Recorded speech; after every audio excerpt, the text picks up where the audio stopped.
Okay जी, तो कल कोई होमवर्क दिया था मैंने, हो गया? उसमें कोई मसला? क्लियर है? पक्का? चलें जी, ओके भाई। ऑनलाइन में लो, आप बता दें क्लियर है? हो गया था, चलें डन। आज हम सीख लेते हैं कॉन्सेप्ट ऑफ फुल गुडविल और पार्शियल गुडविल। सुकून से। हाँ, कल हमने कॉन्सेप्ट सीखा था कि यार अगर हमारी ओनरशिप लेस देन 100% हो तो एक कंपनी आ जाती है जिसका नाम है कि भाई एक सब्सिडी तो है, तो उसका एक अलग से मालिक आ जाता है जिसका नाम है एनसीआई। तो हमने उसमें कोई रॉकेट साइंस नहीं थी, हमने कहा था कि भाई मेरी इन्वेस्टमेंट जो मैंने हिस्से तक की हुई थी वो हटाई और उसके 100% एसेट्स ले आया। तो जब 100% एसेट्स लेके आ गया तो उस 100% एसेट्स में मेरा शेक तो 60% तक का था, तो बैलेंस शीट आउट हो जाती। तो उसके बरक्स हमने क्या किया, एनसीआई क्रिएट कर दिया, फिर जो जो कमाते रहे खुद भी लेते रहे, उसको भी देते रहे। ये हिसाब किताब चलता रहा था जब तक ग्रुप कायम और दायम है। आज हम सीख रहे हैं कि यार अगर आपने फुल गुडविल रिकॉर्ड करनी है, फुल गुडविल का मतलब यह है कि आपने अपनी गुडविल का हिस्सा तो रिकॉर्ड किया ही किया, साथ में एनसीआई की गुडविल का हिस्सा भी रिकॉर्ड कर लिया, तो ये अलाउड है। यस, ये एक पॉलिसी है, ये एक चॉइस है। कि कल बच्चे ने मुझे पूछा था ना, मैंने आपसे बताया भी था आपको कि मैंने कहा कि यार आप अगर फोकस करें तो पूरी कंपनी की गुडविल का हिस्सा आप रिकॉर्ड नहीं कर रहे थे, अपना हिस्सा रिकॉर्ड कर रहे थे। तो अगर आपने पूरी कंपनी की गुडविल रिकॉर्ड करनी है तो उस केस के अंदर आप लोगों ने एनसीआई की गुडविल का हिस्सा भी रिकॉर्ड करना होगा। तो सर क्या ये मेरे पास ऑप्शन है? Yes, it's a choice. देखो यहां पे क्या लिखा हुआ है, it's a matter of accounting policy whether to record goodwill of NCI और नॉट। आपके पास चॉइस है। तो सर क्या ये हर कंपनी अपने हिसाब से डिसाइड करती है? यस। अगर वो कंपनी ये डिसाइड करे कि सही है भाई मैं एनसीआई की गुडविल भी रिकॉर्ड करूंगी, तो आप करें, बेशक करें। पर जो कल हमने क्लास ली थी, क्या उस क्लास के अंदर हमने एनसीआई की गुडविल रिकॉर्ड की थी? बिल्कुल नहीं की थी, हमने सिर्फ अपना हिस्सा रिकॉर्ड किया था। जब मैं अपने हिस्से को रिकॉर्ड करने की बात करता हूं तो मैं कहता हूं कि मैंने पूरी कंपनी की गुडविल में से पार्शियली रिकॉर्ड किया। तो उस चीज का नाम क्या है? Partial goodwill. पर क्या ऐसा हो सकता है कि मैं पूरी कंपनी की गुडविल रिकॉर्ड कर लूं? यस। तो वो कैसे होगा वो आज सीखना है। अगेन ये एक चॉइस है, ये आपको एग्जामिनर बता देगा, ये आपको प्रैक्टिकल लाइफ में कंपनी भी बता देगी कि हमारी पॉलिसी क्या है, कि आया कि मैं पूरी कंपनी की गुडविल रिकॉर्ड करूं या पूरी कंपनी की गुडविल में से अपना हिस्सा। तो जब पूरी कंपनी की गुडविल में से मैं अपना हिस्सा रिकॉर्ड करूंगा तो उसको हम कहेंगे गुडविल जो कि पार्शियल है। और फुल गुडविल के अंदर मैं पूरी कंपनी की गुडविल रिकॉर्ड करूंगा जिसमें मेरा हिस्सा भी होगा, एनसीआई का भी होगा। एग्रीड है? अब वो कैसे करेंगे वो देखते हैं, पहले इस चार्ट को कॉपी कर लें आप। कॉन्सेप्ट ऑफ गुडविल के अंदर ये एक अकाउंटिंग पॉलिसी का मैटर है कि मैं फुल पे जाऊं या पार्शियल पे जाऊं।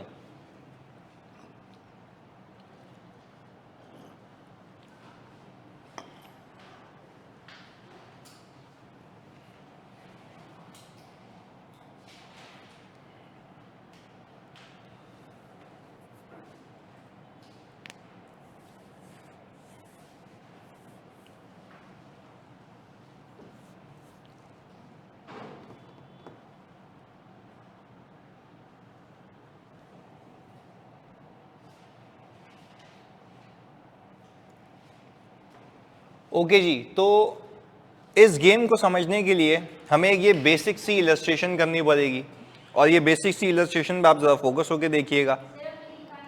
लिखा नहीं था, चलें लिख लें, ये लें।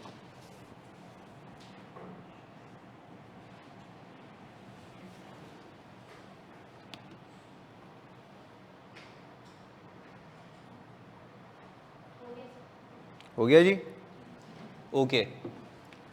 हमने ये कहा कि सर इसको समझने के लिए जरा ये देखें कि जब मैंने इस कंपनी को एक्वायर किया, इस कंपनी को मतलब सब्सिडरी को, तो उस कंपनी का शेयर कैपिटल है कोई 1,00,000 रुपए का, और एक शेयर की पार वैल्यू 10 है। रिटेन अर्निंग सब्सिडरी की कितनी आ रही है? 1,00,000 रुपए। अच्छा, प्राइस पर शेयर ऑफ सब्सिडी दी हुई है 25, और हमने कितने एक्वायर किए? 80%। चलिए सर यहां पे करके देखते हैं। मैं अगर ये कहूं कि सर एट एक्विजिशन मेरे पास शेयर कैपिटल की जो इंफॉर्मेशन है वो कितनी है, 1 लाख,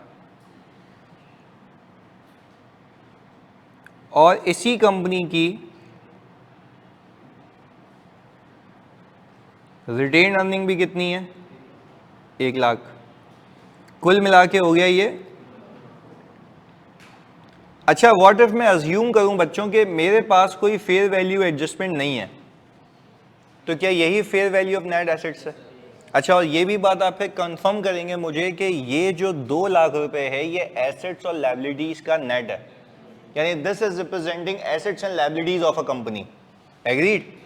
एसेट्स और लायबिलिटीज को रिप्रेजेंट कर रहा है। अच्छा जी, मैंने कहा ये हो गए हमारे 100% नेट एसेट्स। अभी देखो कैसे चिपकता है ये कॉन्सेप्ट दिमाग में। हमने कहा कि सर हम एक काम करते हैं ना, हम गुडविल निकालते हैं और उस तरीके से निकालते हैं जैसे हमने कल निकाली थी, यानी अपना हिस्सा। तो कौन सी गुडविल हो गई?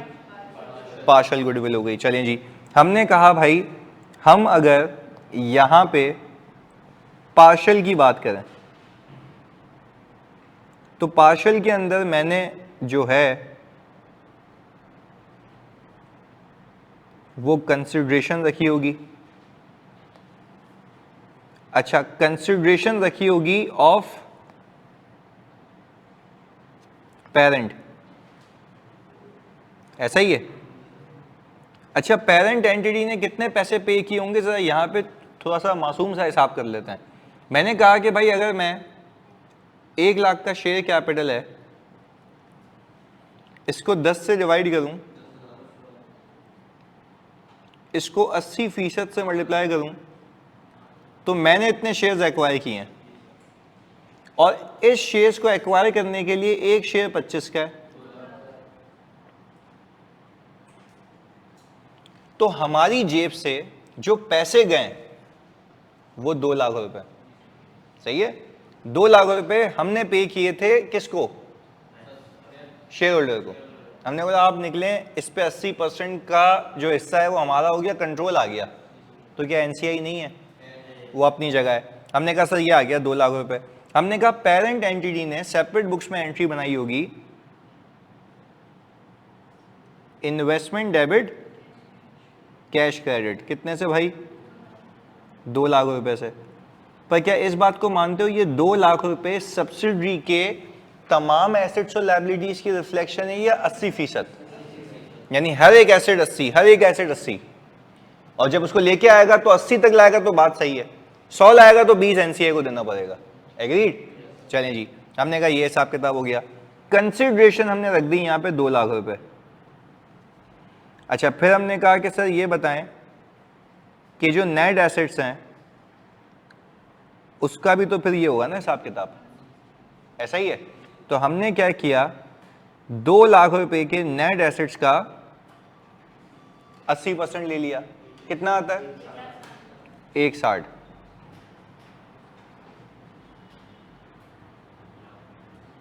गुडविल कितनी आई? 40,000। अच्छा, मैं प्लीज आपसे ये बात पूछना चाहता हूं कि ये जो आपने गुडविल निकाली है, क्या ये पूरी कंपनी की गुडविल है या पूरी कंपनी की गुडविल में से आपका हिस्सा? तो हमने कहा मैंने जितने पे किए हुए तो मुझे जितना मिला मेरा हिस्सा। ये हो गई पार्शियल गुडविल। क्लियर है? चलें, पर एट द सेम टाइम आपने यहां पे जब शुरुआत की होगी तो एनसीआई को उसका हिस्सा दिया होगा, जिसको हम कहते हैं शेयर ऑफ एनसीआई। वो जो शेयर ऑफ एनसीआई आपने निकाला होगा, वो शेयर ऑफ एनसीआई आपका नेट एसेट्स का 20% होगा, ऐसा ही है? और वो नेट एसेट्स कितने थे आपके? 2 लाख। इसके ऊपर 40,000। ये एनसीआई का हिस्सा है, यानी आपने इस नेट एसेट्स में से एनसीआई को उसका हिस्सा दे दिया। बैलेंस शीट टैली हो गई होगी, यानी आपकी इन्वेस्टमेंट उस कंपनी के 80% एसेट्स को दिखा दी थी, मजीद गुडविल को दिखा दी थी। आपने उसको हटाया, 100% एसेट लेके आए, अपनी गुडविल लेके आए, एनसीआई को उसका हिस्सा दे दिया, क्योंकि गुडविल तो आप वैसे ही ओवर एंड अबव पे करते हैं ना, तो एनसीआई का हिस्सा दे दिया। यहां तक क्लियर है, ये रिकैप हो गया। अब हमने कहा आए सर फुल गुडविल, अगर हम फुल गुडविल करना चाहें क्योंकि ये पॉलिसी है, तो सर क्या होगा? हमने कहा हम यहां पे लिखेंगे कंसिडरेशन ऑफ पेरेंट कितनी है।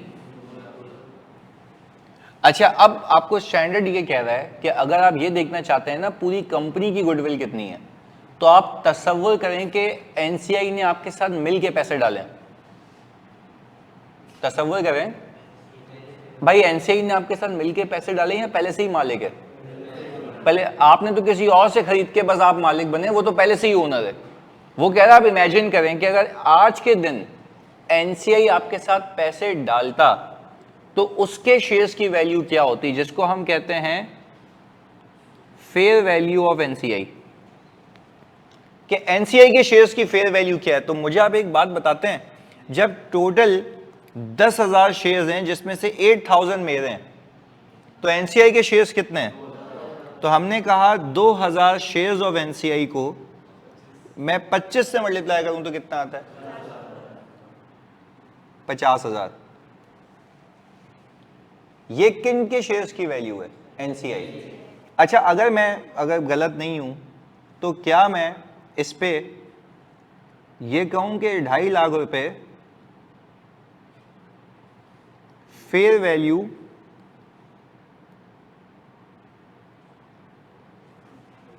ऑफ बिजनेस है? ये कहना गलत है? तो जो 2 लाख रुपए थी वो क्या थी? वो मेरे हिस्से की फेयर वैल्यू थी। ये फेयर वैल्यू ऑफ बिजनेस है। तो अच्छा, मैं फिर पूछता हूं तुमसे, क्या तुम लोगों ने ये अज्यूम किया है ना कि एनसीआई भी मिलके डाल रहा है पैसे, जबकि असल में डाल नहीं रहा? तो आप तो पूरी गुडविल निकालना चाह रहे हैं। आप देखते चलते पूरी कंपनी की गुडविल होती तो क्या होती? एग्रीड है। हमने कहा कि भाई अब मैं जब पैसे पूरे रखे हैं तो नेट एसेट्स भी कितने रखूं? कितने हैं वो? 2 लाख रुपए के। गुडविल कितनी आ गई? तो ये तो सर इससे ज्यादा हो गई। एनसीआई की भी गुडविल शामिल है। अच्छा, अब मुझे एक बात बताएं, ये दोनों का डिफरेंस आ रहा है 10 का, सही है? यहां पे उसको मार्क कर लेते हैं। ये दोनों का डिफरेंस आ रहा है 10 का, इसका और इसका।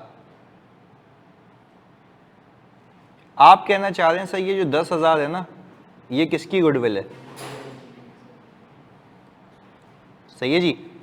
अच्छा, अगर मैं अलग से एनसीआई की गुडविल निकालूं तो क्या आप इस बात को ये कह सकते हैं कि मैंने फेयर वैल्यू ऑफ एनसीआई कितनी है? हाँ जी, 50,000। नेट एसेट्स का शेयर कितना है एनसीआई का? 40,000। आप लोगों ने निकाला था। गुडविल कितनी आ रही है? यही इंक्रीमेंटल गुडविल किसकी है? एनसीआई की। अच्छा, अब खाली एक चीज सिखाऊंगा और ये कॉन्सेप्ट खत्म। वो कह रहा है कि जब फुल गुडविल होगी ना, फुल गुडविल, तो जब आप एनसीआई को पहले दिन पे क्रिएट करेंगे तो आप क्रिएट करेंगे फेयर वैल्यू ऑफ एनसीआई से, जो कि 50,000 है। मैंने कहा यार ये तो समझ नहीं आई बात कि पहले दिन पे मैं उसको 50,000 से क्रिएट कर रहा हूं, जबकि उसका हिस्सा कितना है? भाई आप उसको कह रहे हो कि 40 तुम्हारा हिस्सा तो है, वो तो तुम्हें एनी केस मिलना है। हमने तुम्हारी गुडविल भी रिकॉर्ड कर ली है, तो ऊपर गुडविल बढ़ गई, नीचे एनसीआई बढ़ गई। तो आईएफआरएस में पता है क्या लिखा हुआ है? Whenever company adopts full goodwill method, we will create NCI at its fair value। और आपसे कोई पूछे NCI की फेयर वैल्यू के अंदर 2 चीजें हैं, एक उसका हिस्सा, दूसरा गुडविल। तो क्या हम उसको उसका हिस्सा नहीं दे रहे? कितना हिस्सा? 40। तो पहले पार्शियल गुडविल में देखो, मैंने उसके हिस्सा दिया था, यानी उसके जितने भी कंपनी के एसेट्स हैं उसका राइट कितना परसेंट है? 20%। अमाउंट वाइज कितना बनता है? मैंने उसको दिया था। मैंने कहा पूरी कंपनी अपने पास लेके आ रहा हूं, उसमें से 80% एसेट्स मेरे, 20 तुम्हारे, ये लो बैलेंस शीट डेली। पर मैं अब एक और बात कह रहा हूं कि मैं तुम्हारे एसेट्स भी लेके आ रहा हूं, बल्कि तुम्हारी गुडविल भी रिकॉर्ड कर रहा हूं। तो जब तुम्हारी गुडविल रिकॉर्ड कर रहा हूं तो तुम्हारी वैल्यू एक तो उस नेट एसेट्स का हिस्सा है प्लस 10,000 की गुडविल है। तो वो कह रहा है जब भी फुल गुडविल मेथड पे जाओगे ना, तो फुल गुडविल मेथड के ऊपर तुम्हें ख्याल ये रखना है कि तुम्हें एनसीआई को पहले दिन पे उसके शेयर पे क्रिएट करना है या फेयर वैल्यू पे। तो उसका शेयर कहां गया? उसी के अंदर शामिल है, तो शेयर भी और गुडविल भी है। अच्छा, तो फिर ऊपर गुडविल कम है या वो भी ज्यादा हो गई भाई? क्योंकि आपने उसकी फेयर वैल्यू का एलिमेंट ऊपर डाल दिया ना। इस पूरे सिनेरियो में कुछ और नहीं हुआ, से हुआ क्या? गुडविल भी बढ़ गई, एनसीआई भी बढ़ गया। तो कहने का मतलब यह है कि अगर मैं फुल गुडविल मेथड पे कभी जिंदगी में जाऊंगा तो फुल गुडविल निकालने के लिए पैसे कितने लोगों के रखूंगा? पेरेंट। तो पूरे बिजनेस की वैल्यू आ जाएगी, और पूरे बिजनेस की वैल्यू को मैं कंपेयर करूंगा पूरे बिजनेस के नेट एसेट से। तो गुडविल जो आएगी वो किसी एक की आएगी या दोनों की? बिजनेस की। हमने वो निकाल ली 50,000। फिर हमने ये कहा कि जब तुम डे 1 पे एनसीआई की शुरुआत करोगे, पहले दिन पे एनसीआई को उसका हिस्सा तो दोगे ना, पर क्या सिर्फ उसका हिस्सा दोगे या गुडविल भी? क्योंकि ऐसे तुम्हारी बैलेंस शीट आउट हो जाएगी। तो अच्छा, ये तो नाजायज बात नहीं, तुम उसकी गुडविल का हिस्सा रिकॉर्ड कर रहे हो और उसको एनसीआई में उसका हिस्सा नहीं दे रहे। भाई एनसीआई का मतलब है सारी की सारी जो चीजें उससे पर्टेन करती हैं उसको दो। तो क्या एसेट्स और लायबिलिटीज का हिस्सा 40% बनता है, 40,000 बनता है, वो दे दिया। तो हम कह रहे हैं भाईजान हमने आपकी गुडविल भी रिकॉर्ड कर ली है, ये लो आपका हिस्सा। तो इन एनी केस आपने एग्जाम के अंदर या प्रैक्टिकल लाइफ के अंदर डे 1 पे एनसीआई को उस पे किस पे क्रिएट करना पड़ेगा? शेयर पे, फेयर वैल्यू पे। पर जब कौन सी गुडविल हो? Full goodwill. क्लैरिटी है? पूछ रहे थे कुछ? तो एनसीआई क्रेडिट हो जाएगी। तो मैंने क्या बोला? मैंने बोला कि कंसिडरेशन दी है, मैंने अज्यूम किया है। मैंने अज्यूम किया है कि आप तो जब तुम कंसोलिडेशन कर रहे हो मेरे भाई, तो कंसोलिडेशन के अंदर एनसीआई ने कुछ पैसे दिए हैं या वो पहले से ही मालिक है? तो आप तो उसका हिस्सा देते हो ना उसको, भाई तू तो पहले से ही मालिक है, ये ले तेरा हिस्सा। गुडविल तो मैं हमेशा ओवर एंड अबव देता हूं, जो कि नेट एसेट्स में शामिल आपकी इन्वेस्टमेंट में होती है ना। आपकी इन्वेस्टमेंट क्या बता रही होती है कि मैंने उस कंपनी के एसेट्स के लिए 80% दिया हुआ है, ऊपर से गुडविल दी हुई है। तो उसके एसेट्स लाते हो प्लस ऊपर की गुडविल भी रिकॉर्ड कर लेते हो इन्वेस्टमेंट के अगेंस्ट में, और साथ साथ तुम उसके 20% के एसेट्स भी ला रहे हो ना। तो 20% के एसेट्स की वैल्यू कितनी बनती है एनसीआई की? 40,000। वो तो दे रहे हो, पर तुम कह रहे हो भाईजान तेरी गुडविल भी मैं रिकॉर्ड कर रहा हूं। तो बोलेगा मैं रिकॉर्ड कर रहा हूं तो मुझे इसका हिस्सा दो। तो हमने नीचे से एनसीआई को बता दिया, तो उसकी एंट्री क्या बनी? Goodwill debit, NCI credit. Simple. तो ना वो पहले पैसे दे रहा है ना वो बाद में दे रहा है, ये तो अकाउंटिंग चॉइस है कि आप पूरी कंपनी की गुडविल को शो करना चाहते हैं या पार्शल। क्लियर है? कॉपी करें इसको जल्दी से। ऑनलाइन वालों क्लियर है? जल्दी बताओ।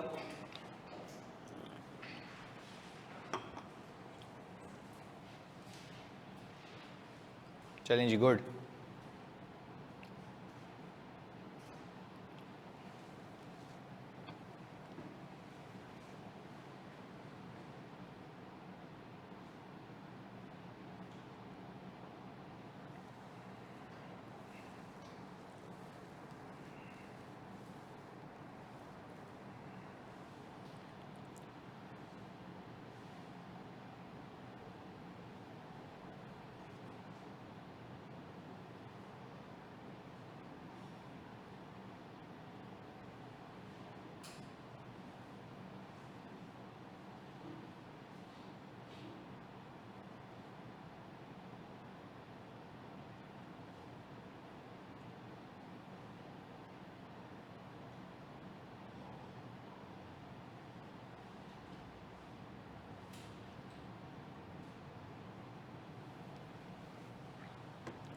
हाँ जी, स्क्रॉल करूं?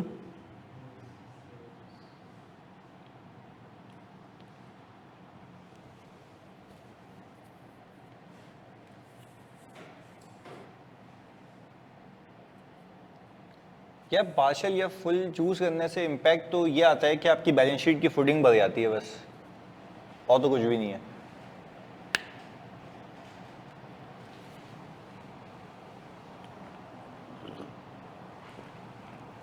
ऑडिटर के पर्सपेक्टिव से आप एक रिस्क कैरी करते हैं कि ऑडिटर आगे बोलेगा तूने गुडविल तो रिकॉर्ड की हुई है, इम्पेयर तो नहीं हो गई। फिर आपको तंग करेगा आके, तो इसलिए दिखाओ ही नहीं।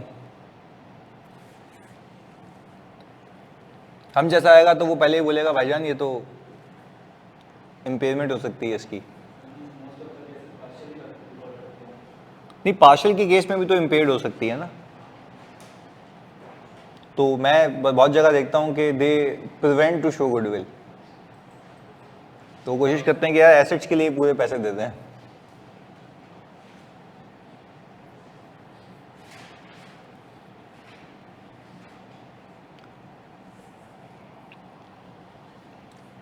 अगला स्टैंडर्ड प्रोबेबली हम देखते हैं, या तो 15 शुरू कर लेंगे या तो डेफिट एक्स।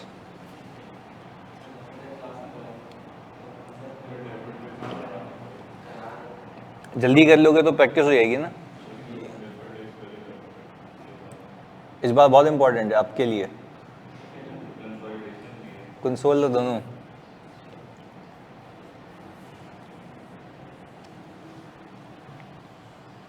हाँ जी, स्क्रॉल करूं?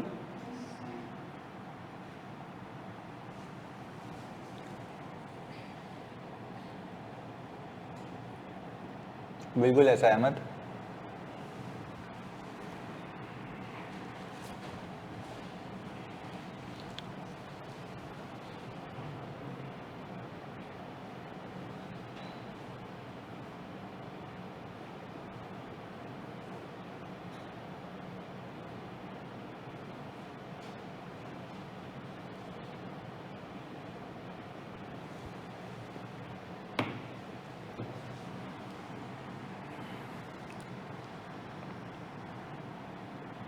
अब ये देखो कंसोलिडेशन में बारीकियां कितनी कितनी हैं। एक कॉन्सेप्ट, दो कॉन्सेप्ट, तीन कॉन्सेप्ट, कंटीजेंसी, फिर उसकी एप्लीकेशन, गुडविल, फिर उसकी एप्लीकेशन। तो आपने ये सवालात में ख्याल रखना है पूरा कि भाई फुल है या पार्शल। अगर आपने डे 1 पे गलत क्रिएट किया तो ऐसी बात है उसकी रिपोर्टिंग भी गलत होगी। और ये फुल और पार्शल का बाद में नहीं सोचना, ये शुरुआत की सोच है कि भाई पहले क्या हो रहा है बस। हाँ जी, चलें प्रश्न के ऊपर। ओके जी, ये रहा बेबी आंटी का सवाल है।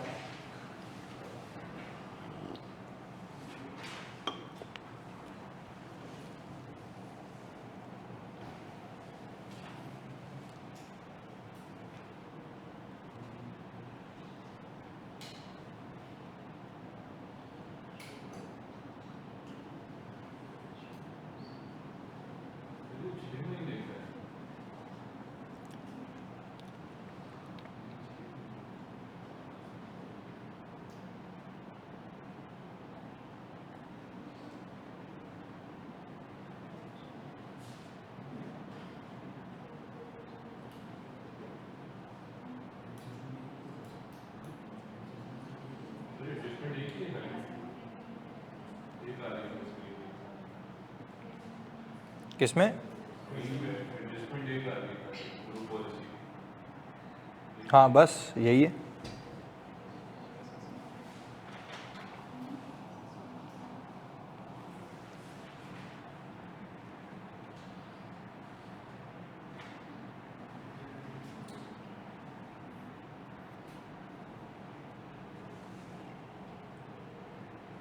जूम आउट कर दूं? ये तो बिल्कुल एक ही पेज पे आ रहा है।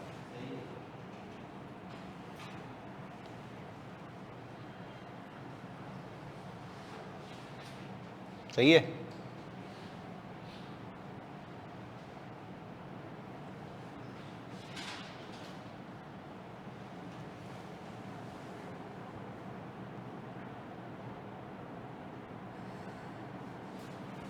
पर इसमें तुम्हें वो प्रॉफिट बताना पड़ेगा ना मुझे।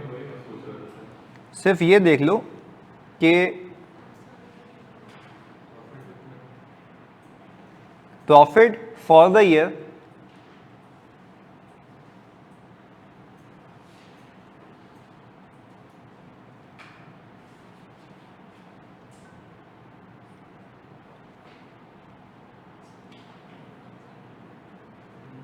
प्रॉफिट फॉर द ईयर आपका आ गया भाई 3 लाख।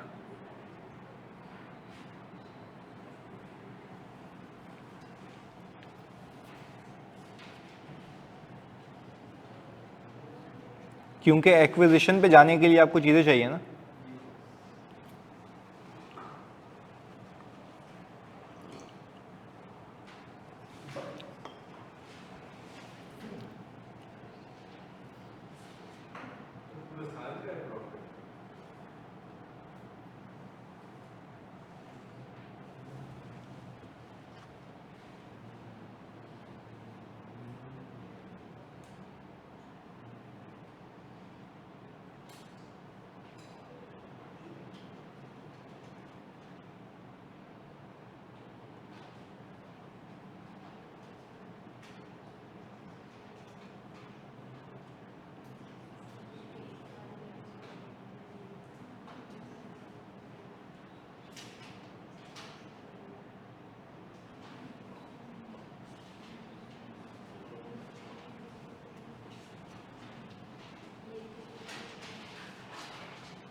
अरे नहीं होगा तुम लोगों से, ये हो रहा है। ये क्या लिख के दिया है इसने कि ग्रुप की पॉलिसी है कि एनसीआई को उसकी फेयर वैल्यू पर रखता है, फुल गुडविल, कि भाई आपने फेयर वैल्यू के अंदर मतलब उसका शेयर भी है और गुडविल भी है।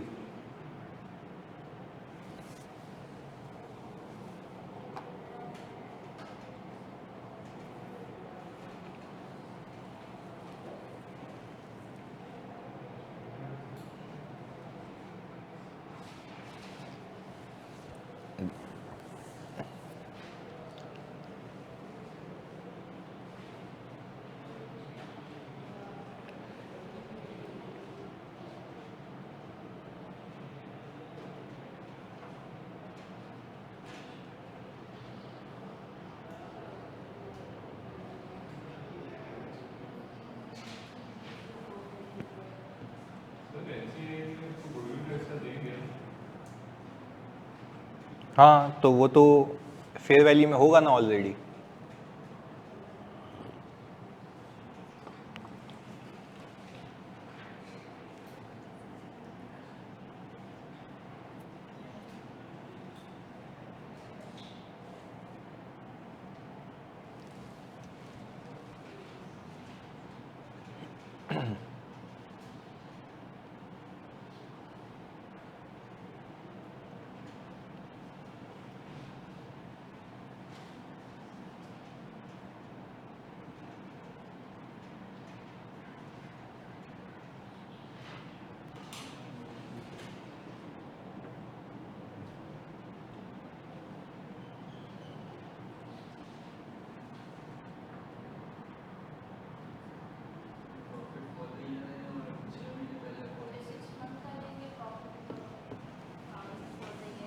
हाँ तो बिल्कुल।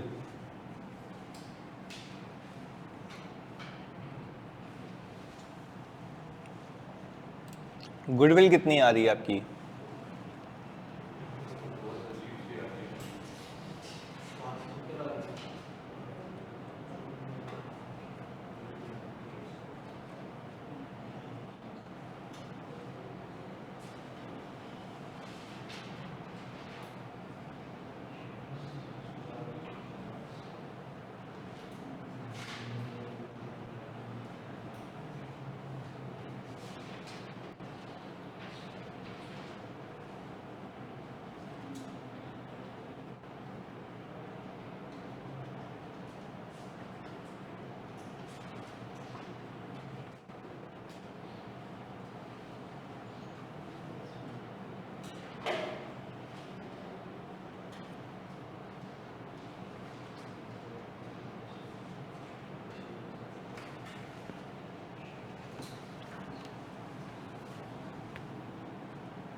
637,500 687। हाँ भाई, आपकी गुडविल क्या आ रही है?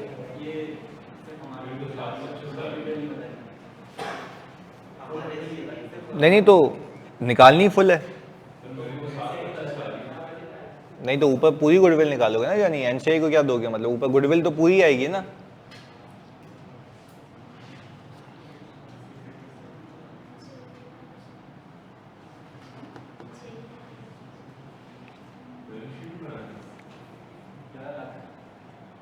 क्या लाख रुपए की गुडविल आ रही है?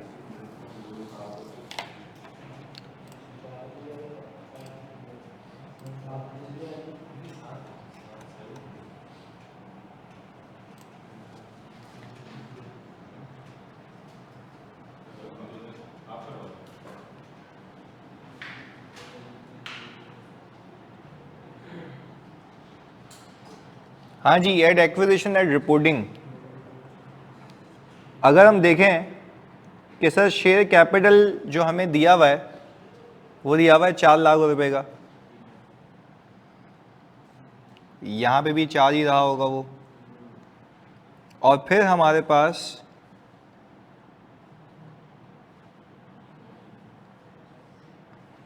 रिटेन अर्निंग रिपोर्टिंग की दी हुई है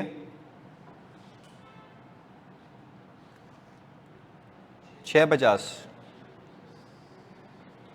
तो इसमें से अगर मैं 1,50,000 रुपये का प्रॉफिट कटा दूं, सही है, तो पीछे आ जाऊंगा मैं, तो कितना हो गया? 5 लाख रुपए।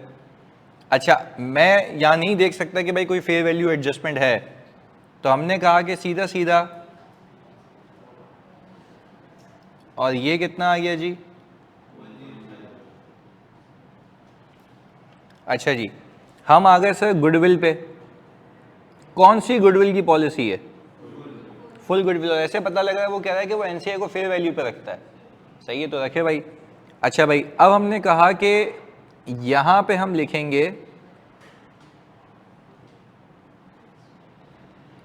कंसिडरेशन ऑफ पेरेंट, जिसको मैं हटा के असल एसेट्स लेके आऊंगा। तो हमने कहा सही है भाई, वो कितने आ रहे हैं? 1250,000,000। चलो भाई, इसके बाद हमने कहा fair value of NCI given है 375 हो गया। तो फेयर वैल्यू ऑफ बिजनेस ये आ गया भाई। इसके बाद हमने कहा net assets of subsidiary 9 lakh. तो गुडविल कितनी आ गई? 725। ये आ रही है भाई। 875 कैसे आ रही थी आपकी?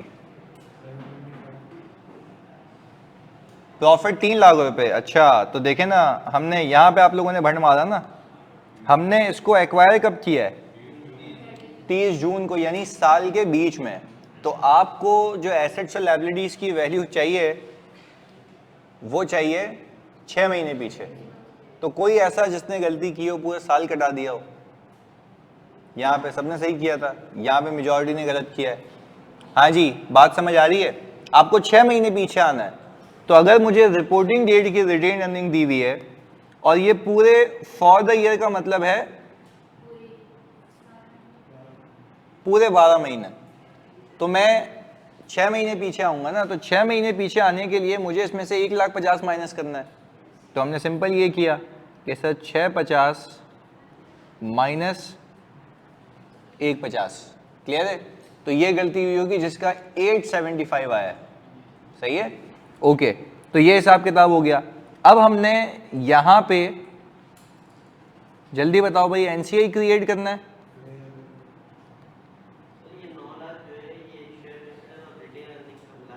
मिला के बिल्कुल, इक्विटी तो यही होगी ना। अच्छा भाई, फेयर वैल्यू ऑफ एनसीआई कितनी?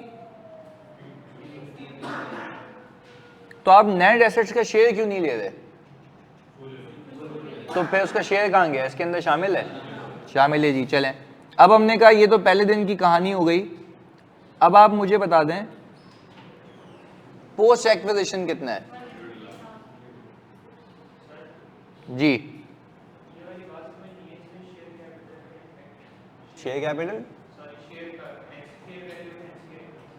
तुम इस 9 लाख रुपए का जरा लेना परसेंटेज, हमने कितने शेयर एक्वायर किए हैं, तो 25,000 को तुम डिवाइड कर दो उसके टोटल शेयर से 40,000 से। सही है भाई, ये हमारी होल्डिंग है। तुम अगर पार्शियल गुडविल कर रहे होते तो तुम आई बिलीव 37.5% एनसीआई को देते। कितना आता है?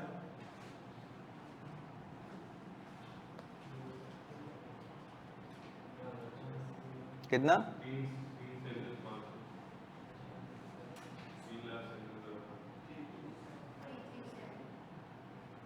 337,500 ये आता है ना। अच्छा, आपने ये क्रिएट कितने से किया है, हिस्सा कितना है उसका, तो बाकी क्या है, तो ये इसके अंदर शामिल है ना। ये तो पीछे सिखाया जानी, यहां सिखाया ना मैंने कि ये जो 50,000 की गुडविल, ये जो फेयर वैल्यू है, इसके अंदर 40 शामिल है ना, और 40 के अलावा गुडविल शामिल है। सही है, तो ये बात हमने यहां से शुरू की थी ताकि कंफ्यूजन ना हो। इसको मैं हटा देता हूं। सही है। अच्छा, पोस्ट एक्विजिशन आ गया, यानी आपने 6 महीने में जो कमाया वो कितने लोगों में बढ़ेगा, 2 लोगों में। हमने कहा पेरेंट और एनसीआई। पेरेंट का हिस्सा आ गया 62.5% और वो बनता है, और ये बनता है 10 है। ओके जी, और ये 65, 56 इंग्लिश में बोले तो 56,250। ओके। अच्छा भाई, हमने कहा इसको हमने दे दिया पोस्ट एक्विजिशन, और ये आ रहा है 56,250। हमने कहा भाई एनसीआई की टोटल वैल्यू साल के आखिर में उसकी गुडविल, उसके हिस्से और प्रॉफिट के साथ कितनी हो गई।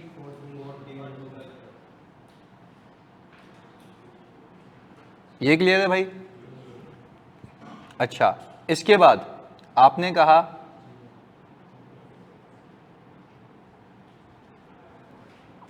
Group reserve. ग्रुप रिजर्व में रिटेन अर्निंग ऑफ पेरेंट पता है, retain earning of parent entity आ रही है यहाँ पे 1758,000।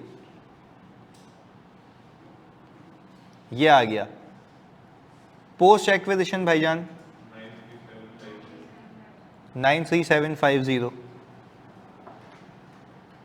ये टोटल कितना आ गया, 1750। ये हिसाब किताब हो गया। अच्छा भाई, अब हमने पूरे गेम में जो फर्क देखा वो कहाँ देखा, गुडविल में, कि गुडविल भी बढ़ गई, एनसीआई भी बढ़ गई। और एनसीआई को अगर फेयर वैल्यू पे क्रिएट कर रहे हो तो क्या उसके अंदर उसका हिस्सा है और उसकी गुडविल भी है। फर्क इतना आ गया बस, और ऊपर गुडविल भी इन्हांस हो गई। अच्छा, अब हमें बनानी है बैलेंस शीट, तो हमने यहाँ पे प्रॉफिट तो लिख दिया, इसको हाईलाइट भी कर लेते हैं। अब पीपी सीधा सीधा हिसाब किताब लिख दूं, कोई फेयर वैल्यू एडजस्टमेंट नहीं है। कितना आ रहा है, 1826,420। अच्छा भाई, इन्वेस्टमेंट तो आएगी नहीं, गुडविल आप लोगों ने निकाली हुई है 725। ये आ गया हिसाब किताब। रिसीवेबल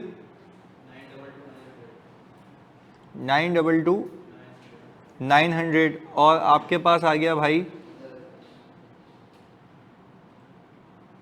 अदर एसेट्स कितने के, 385,830। टोटल एसेट्स कितने हो गए, हाँ जी जल्दी बताएं, टोटल एसेट्स 3860150।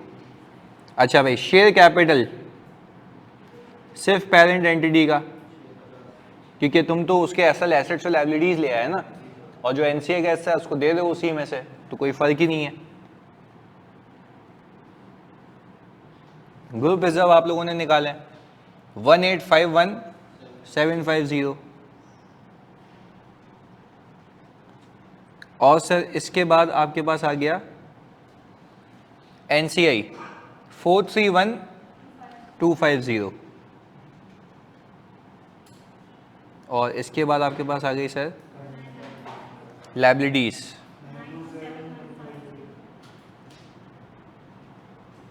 'तो ये मैच होता है 3860,150। तो फुल और पार्शल में फ़र्क समझ आया?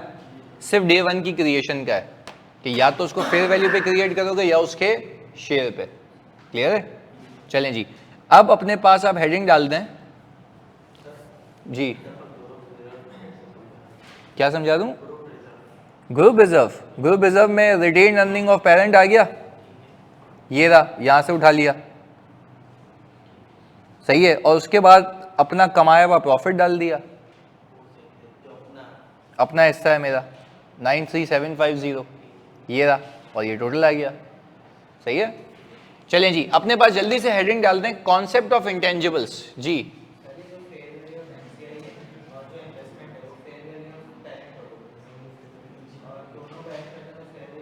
बिजनेस आ जाता है,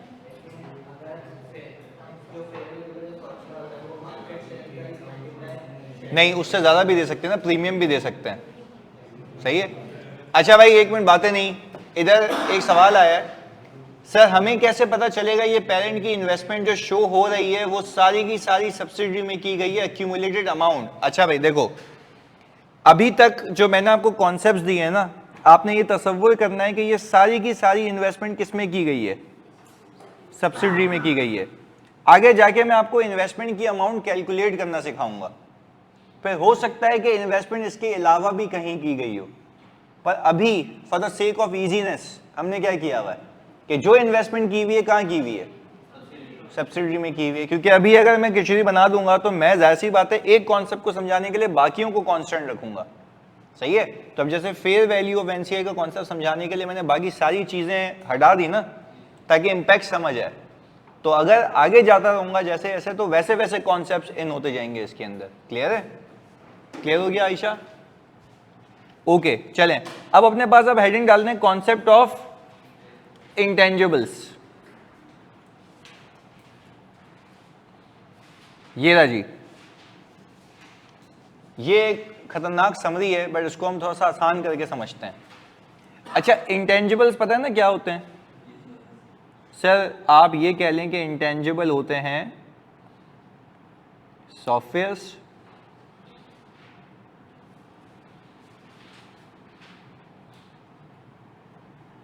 क्या ब्रांड नेम इंटेंजिबल होता है?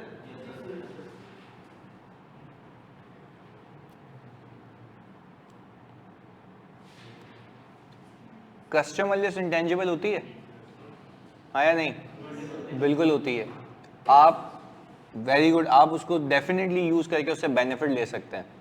क्योंकि फॉर एग्जांपल अगर एआरटीडी के पास हिस्टोरिकली 2012 से लेके अब तक जितने भी नंबर्स आए होंगे वो एक लिस्ट ही है ना, जिसको हम यूज करके कमा सकते हैं, अपने कोर्सेज बेच सकते हैं, तो वो एक कस्टमर लिस्ट इंटेंजिबल है हमारे लिए, हम किसी और को बेच सकते हैं और उससे पैसे। भाई आज एक नया बिजनेस खुले, आज नया इंस्टीट्यूट खुले, तो उसके पास तो ये नंबर्स नहीं होंगे, तो क्या वो किसी और इदारे से ये नंबर खरीद सकता है? यस। तो ये जो नंबर्स हैं ये एक डेटा है और वो इंटेंजिबल एक लिस्ट है। क्लियर है? आगे फिर हमने कहा चौथी चीज लाइसेंस। अगर मेरे पास किसी जगह पे एक्सप्लोरेशन करने का लाइसेंस लिया हुआ है गवर्नमेंट से, मैंने गवर्नमेंट को कहा भाई यहाँ पे मैं एक्सप्लोर करूंगा, यहाँ से मुझे मिनरल रिजर्व निकालना है, ऑयल निकालना है, गैस निकालनी है, कोल निकालना है, आप मुझे लाइसेंस दे, तो क्या लाइसेंस एक राइट है? वो भी एक इंटेंजिबल है, हर किसी के पास नहीं है। और आखिर में हम लिखते हैं गुडविल।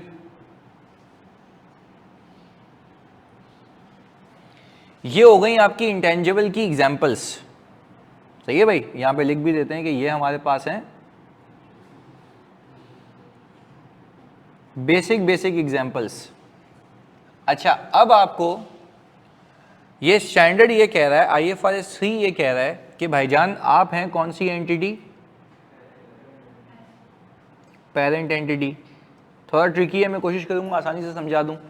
आप एक्वायर करते हैं किसको, सब्सिडरी को। हमने कहा मान लिया हम सब्सिडरी को एक्वायर करते हैं। वो कह रहा है कि जब इस कंपनी को आप खरीदने लगे तो आपको याद होगा कि आपने PPE को वैल्यू किया था, सही है। हो सकता है उस PPE के बाद इस कंपनी में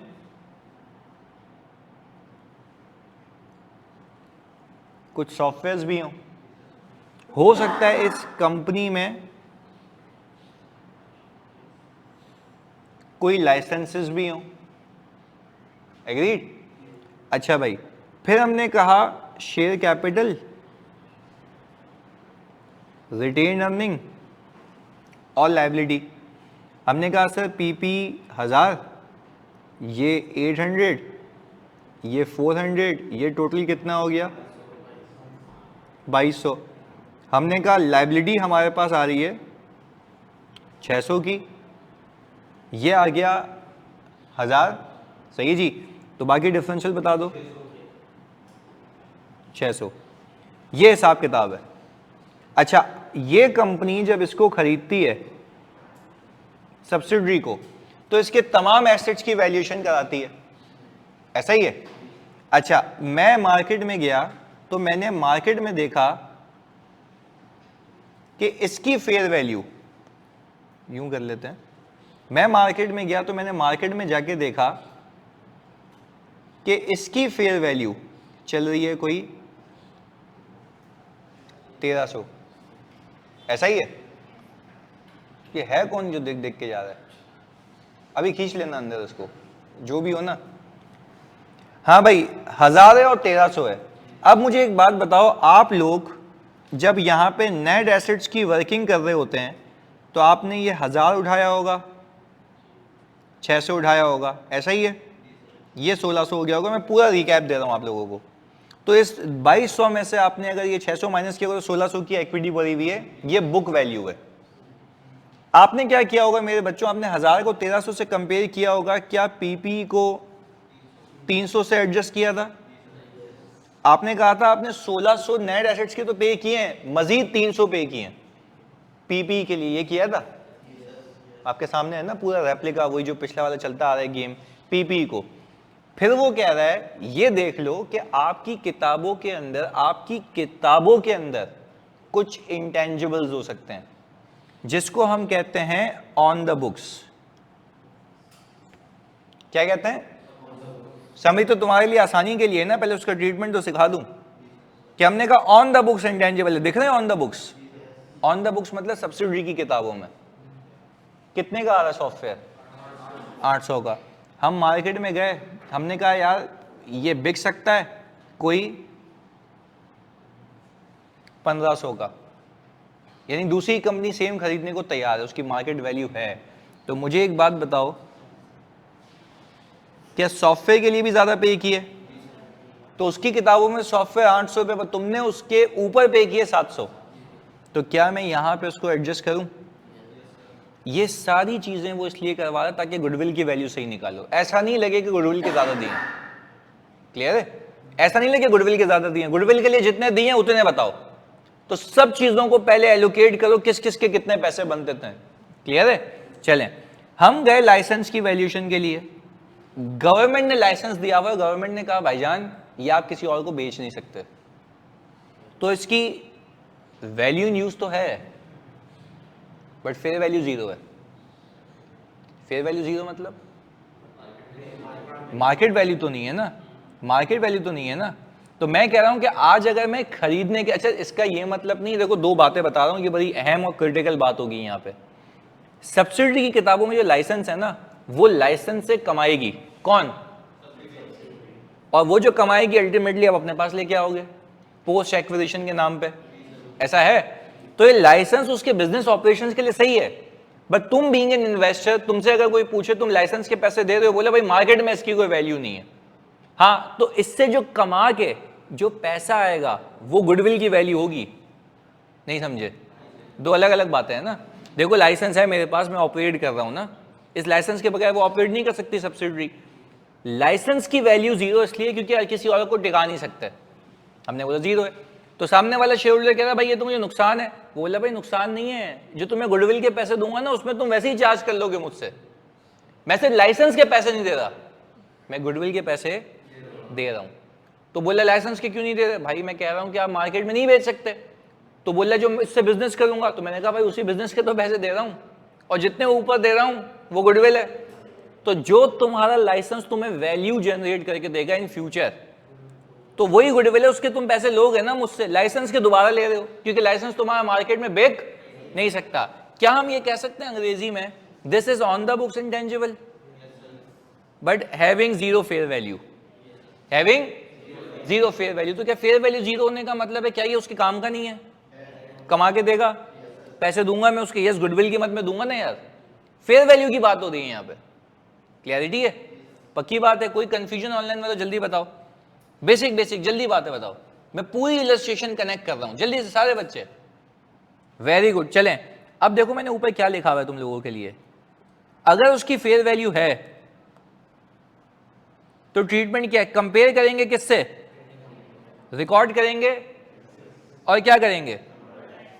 अमोडाइज। क्यों भाई? आपने ज्यादा मस्ती की, आपने ज्यादा पैसे दिए ना, तो आपके हिसाब से यूजेज भी तो ज्यादा होगा ना, आपको महंगा पड़ा।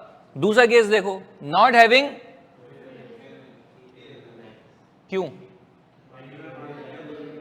आप ये बताने लगेंगे भाई फिर मैं जो पैसे दे रहा हूं वो गुडविल के ज्यादा दे रहा हूं। सही चीज को सही बताओ, अब उसके हिसाब से या ग्रुप के हिसाब से? आप कह रहे हो भाई मेरे हिसाब से ही है। क्लियर है? ऑनलाइन लोग क्लियर है? सबको क्लियर है? ओके आगे हमने कहा सर पहले आप ये बताएं कि मैं जो है यहां पे लाइसेंस से क्या करूं? हटा दूं? हटा दिया। क्या ये सब्सिडी ने भी हटा दिया या मैंने अपनी वैल्यूएशन में हटाया? मेरी इन्वेस्टमेंट के कंपोनेंट में इसकी वैल्यू जीरो। हाँ हो सकता है इससे जाहिर सी बात है गुडविल बढ़ जाएगी। नहीं ये बात समझ, गुडविल समझ आ जाएगी ना भाई। कोई भी वैल्यूएशन वाला बैठा होगा वो उसको असाइन नहीं करेगा वैल्यू, बोलेगा मैं इसके क्यों पैसे दूं। हाँ जो इसके ऊपर के पैसे हैं, हलीमा कह रही है सर इसको माइनस क्यों कर रहे हैं? भाई माइनस तो इसलिए कर रहे हैं ना क्योंकि वो कह रहे हैं कि इसको डी रिकॉग्नाइज करो, क्योंकि तुम कह रहे हो कि ये उसकी किताबों में रिकॉर्डेड है बट ये मार्केट में बिक नहीं सकता। तो क्या ये इंटेंजिबल नहीं था, उसके पास राइट नहीं था, वो कमा के देगा, बिल्कुल कमा के देगा। तो जो कमा के देगा तभी तो तुम उस कंपनी को खरीद रहे हो, और जितना पोटेंशियल कमा के देगा, जितना ज्यादा कमा के देगा वही तो गुडविल के पैसे होंगे। तो वो कह रहा है कि तुमने इस वैल्यूएशन के अंदर लाइसेंस के लिए कुछ नहीं पे किया होगा। Agreed? On the books not having fair value, do we have to incorporate it और डी रिकॉग्नाइज? हटा दो उसको। इससे होगा क्या? क्या टोटल वैल्यू जो पे करोगे चेंज हो जाएगी? गुडविल बढ़ जाएगी। आप कह रहे हो मैं इसके लिए नहीं दे रहा, मैं गुडविल के लिए दे रहा हूं। कंटिंजेंट लायबिलिटी में क्या किया था? अब मैं लायबिलिटी में और अज्यूम कर रहा हूं तो ये गुडविल के पैसे ज्यादा दे रहा हूं क्योंकि मैं तस्लीम कर रहा हूं मेरी ऑब्लिगेशन है। क्लियर है? पक्की बात है? अब क्लियर है हलीमा जल्दी बताओ। ये माइनस हो गया, ये माइनस हो गया। मैं यहां पे टोटल करने लगा था, तो मुझे एक वैल्यूअर ने कहा भाईजान एक मिनट, अब जरा बात करो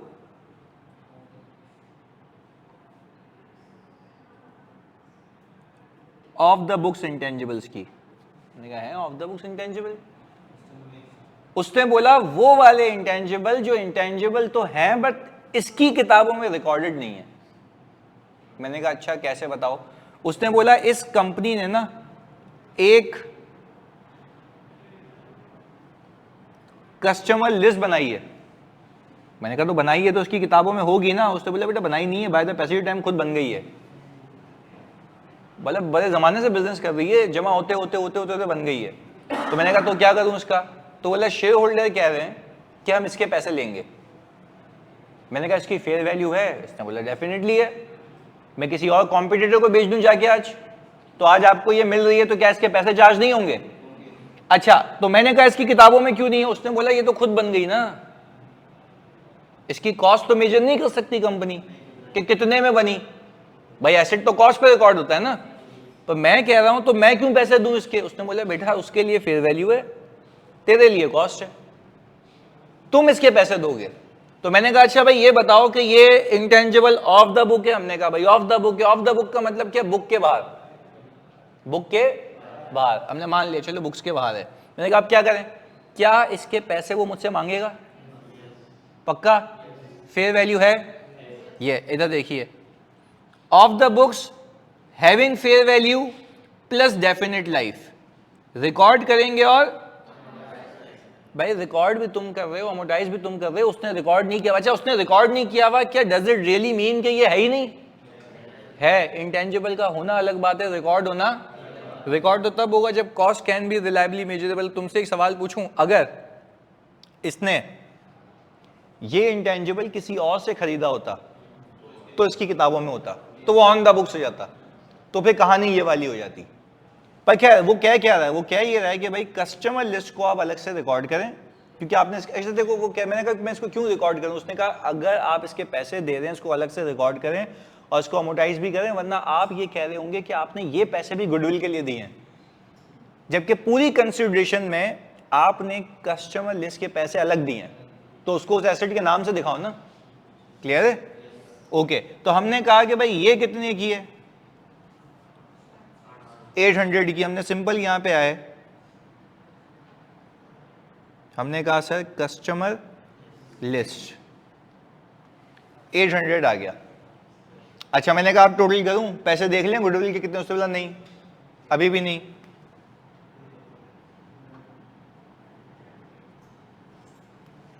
ब्रांड नेम, मैंने कहा अभी ये क्या तफरी है यार, सुनो। हमने कहा ऑफ द बुक्स, मैंने कहा गुडविल ही है। बोला नहीं ब्रांड नेम। मैंने कहा गुडविल और ब्रांड नेम में क्या फर्क है? मैंने कहा और एग्जांपल देते हैं। स्पीड स्पोर्ट्स है, सही है। स्पीड स्पोर्ट्स के 2 ब्रांड्स हैं, नाइकी और एडिडास, ऐसा है। अगर मुझे कंपनी की गुडविल देखनी है तो मैं देखूंगा स्पीड स्पोर्ट्स की गुडविल क्या है, यानी ब्रांड से ऊपर।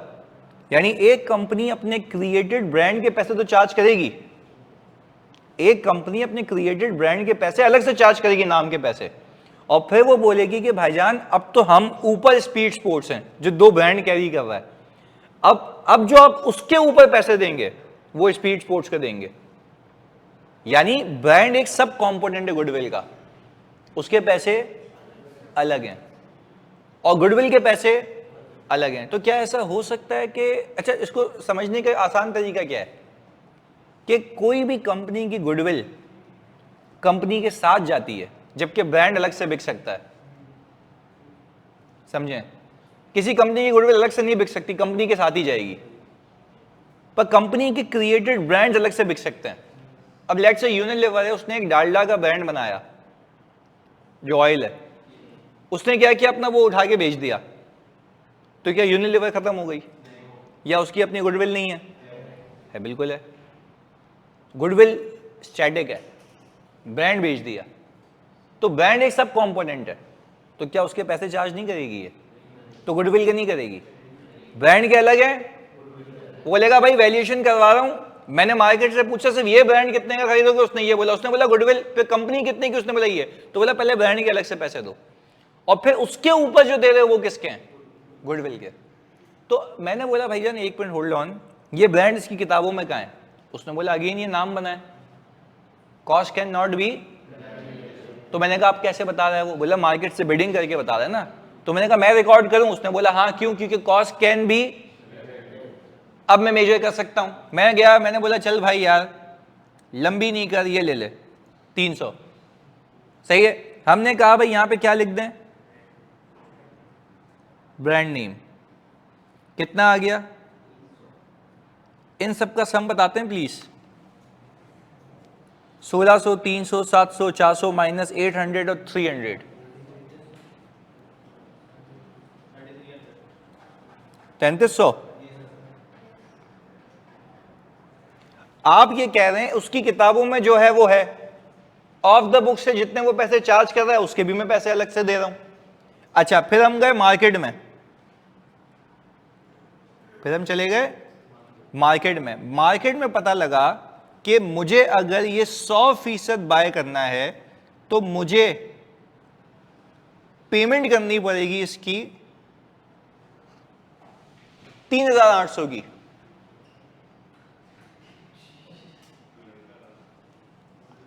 $3,800 की, सुनना फोकस के साथ। हमने कहा कि यार ये बात नहीं समझ आ रही, तुमने कस्टमर लिस्ट के पैसे भी दे दिए, ब्रांड के पैसे भी दे दिए, जो बुक्स में मौजूद है उसके भी ज्यादा पैसे दे दिए, फिर किस बात के ऊपर है? तो ब्रांड नेम नहीं थी क्या, गुडविल नहीं थी वो उसके ऊपर के कंपनी के पैसे जा रहे हैं। पहले ब्रांड के पैसे गए थे, अब कंपनी के। वो कह ये रहा है भाई परचेज प्राइस एलोकेशन तमीज से करो तो गुडविल सही मिलेगी। तो गुडविल ऑफ द बुक्स नहीं थी, पर गुडविल अमोटाइज नहीं होती। गुडविल अमोटाइज क्या लिखा हुआ है? हैविंग फेयर वैल्यू इनडेफिनेट कह रहा हूं, इनफाइनाइट नहीं कह रहा। इनडेफिनेट का मतलब है कभी ना कभी इंपेयर होगी, पर आप ये नहीं धड़ल्ले से बता सकते कि इतने टाइम में खत्म हो जाएगी, जबकि कस्टमर लिस्ट की लाइफ असर्टेन हो सकती है। कैसे भाई? अगर आज मेरे पास 2012 वाला स्टूडेंट है तो मैं ये कहूंगा मैक्सिमम 8 साल रहेगा मेरे पास, जिंदगी भर तो नहीं काम का मेरे। तो मैं क्या कहूंगा कि average useful life of my customer list is 8 years। भाई 9 सालों में क्वालिफाई कर लेगा ना। और अगर मैं पाता ही सिर्फ पीआरसी हूं तो 1 साल भी नहीं होगी। वो डिसाइड कर लेगा या तो रहना है या तो जाना है। तो कहने का मतलब ये कि लाइफ असर्टेन हो सकती है, क्लियर है? पर गुडविल की लाइफ पता लगा सकते हो, क्योंकि जो नाम अल्लाह ने बनाया है खत्म भी वैसे ही हो सकता है, अनलेस कि आप कोई ऐसी हरकत कर दो। कहने का मतलब ये है कि भाई उसने बोला इनडेफिनेट डेफिनेट में तमीज रखना। ये सारी मेहनत पता है किस लिए की थी? ताकि आपकी जो गुडविल है ना वो बिल्कुल सही है। क्योंकि आपको ये देखना है यार, मैंने जो पैसे पे किए, भाग के आप बात कर लेते हैं। आपने जो पैसे पे किए उसकी किताबों में मौजूद एसेट्स और लायबिलिटीज के किए हैं, हाँ या नहीं? किए ना उसकी बुक्स के पैसे। अच्छा, उसकी बुक्स में जो एसेट्स और लायबिलिटीज है उसकी फेयर वैल्यू एडजस्टमेंट्स के पे किए हैं। अच्छा, फिर जो ऑफ द बुक्स इंटेंजिबल्स है उसके पे किए हैं, और फिर उसके ऊपर भी किसके पे किए हैं? तो पूरी जंग जो थी वो क्या निकालने के लिए थी? गुडविल। तो अब हमने कहा कि भाईजान मैं यहां पे नेट एसेट्स जो रखूंगा वो कितने रखूंगा? तो आपके पास जो गुडविल आएगी वो कितनी? 500 की। और आप तसव्वुर करें कि अगर आप इस कस्टमर लिस्ट और ब्रांड नेम को अलग से नहीं डालते तो आपके नेट एसेट्स कम होते, पैसे तो उतने ही होते।